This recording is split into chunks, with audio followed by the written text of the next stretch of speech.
নমস্কার বন্ধুরা, আমি এখন স্নান করে চলে এসেছি। এখন খেতে বসবো। আজকে সকালে মেয়েকে স্কুলে দিয়ে বাজারে গেছিল ওর মা। বাজার থেকে ফুল চিংড়ি নিয়ে এসছে, আর সেটা ভাজা হয়েছে, আর পেঁয়াজ দিয়ে এটা মাখা হবে, আর উচ্ছে ভেজেছে এদিকে, আর মাছ ভাজা আছে, আর একটা চিংড়ির তরকারি ছিল।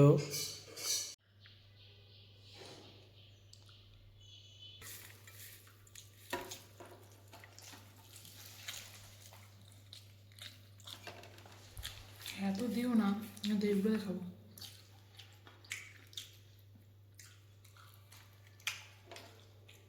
আর একটু রইল, থাক।